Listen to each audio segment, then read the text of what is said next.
નમસ્કાર, આમ જોઈ રહ્યા છો નેશન પ્લસ ન્યૂઝ. હું છું આપની સાથે હેતલ. છોટાઉદેપુર જિલ્લાના પાવીજેતપુરથી રંગલી ચોકડી અને રંગલી ચોકડીથી મોડાસર સુધીનો રસ્તો બિસ્માર હાલતમાં જોવા મળી રહ્યો છે, જેને લઈને વાહન ચાલકો હેરાન પરેશાન થઈ ગયા છે. છોટાઉદેપુર જિલ્લાના પાવીજેતપુરના સિહોદ ગામે ભારત નદી પર બ્રિજ ધરાશાયી અને ડાયવર્ઝન તૂટતા તંત્ર દ્વારા ભારદારી વાહનો માટે પાવીજેતપુરથી રંગલી ચોકડી અને રંગલી ચોકડીથી મોડાસર બોડેલીનું ડાયવર્ઝન આપવામાં આવ્યું છે. આ માર્ગ ઉપર ઠેર ઠેર ખાડા પડી જતા વાહન ચાલકો હેરાન પરેશાન બન્યા છે. વાહન ચાલકોને લાંબો ફેરો ફરવાનો વારો આવ્યો છે.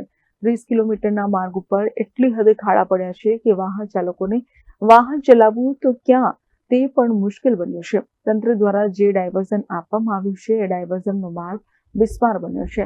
આ માર્ગ ઉપર ઠેર ઠેર ખાડા પડી જતા અકસ્માતના બનાવો પણ બને છે અને માર્ગ ઉપર ધૂળની ડમરી ઉડતા વાહન ચાલકો પણ મુશ્કેલીમાં મુકાય છે. તંત્ર અને સરકાર વહેલી તકે માર્ગ ઉપરના ખાડા પૂરે તેવી વાહન ચાલકોએ માંગ કરી રહ્યા છે.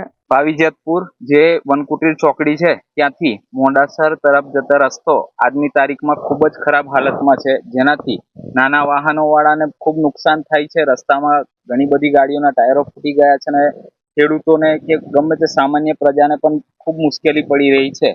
તો સરકારશ્રીને નમ્ર વિનંતી છે કે આ રસ્તો જલ્દીથી નવો બને. પાવીજેતપુરથી રંગલી ચોકડીથી બોડેલી સુધીનો જે રસ્તો એ મોટા વાહનો જવાથી ખાડા પડી ગયા છે, તો તાત્કાલિક ધોરણે ખાડા પૂરવા બાબત અને ખાડા પડી ગયા જેથી કરીને નાના વાહનોને અકસ્માત થાય છે અને આજુબાજુ ખેતરને પણ જે ધૂળ ઉડવાથી નુકસાન થાય છે. તો તાત્કાલિક ધોરણે આ કામ શરૂ થાય. ચલા બહુ મુશ્કેલી પડે છે, ખાડા હોય તો એટલે ભારે વાહનો જાય એટલે નાનો વાહનને મુશ્કેલ પડે છે. તાત્કાલિક ધોરણે કામ ચાલુ કરવા બાબત. રંગલી ચોકડીથી પાવીજેતપુરથી 12 કિલોમીટર છે સાહેબ.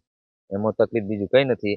કાયમના વાહન હાલે અને ટ્રાફિક જામી જાય અને ખાડા 2-3 ફૂટના ખાડા થઈ ગયા છે અને સાધન બહુ ટ્રાફિક થઈ જાય એટલે એના માટે કદાચ પલટી ખા જાય અને ભટકાઈ જાય અને એ તકલીફ છે. મહેરબાની કરીને સાહેબ સરકાર તરફથી રોડ રસ્તો કમ્પ્લીટ કરી દે તો અમારા ગરીબ માણસને તકલીફ ન પડે. પેસેન્જર ગમે એમ પેસેન્જર હોય કે ગમે એમ માલ પહેર્યો હોય ગાડી, પણ ખાડામાં પડી જાય ગાડી તો માણસ ભર્યું હોય ને તો માણસે મરી જાય સાહેબ, અને કદાચ માલની ગમે ગાડી હોય તો એ બધું નુકસાન બહુ થઈ જાય એવો છે રોડ. અને મહેરબાનીથી સરકારથી રોડ કમ્પ્લીટ કરી દે તો બહુ સારું. Rehan Patel, nation plus news, Chhota Udepur.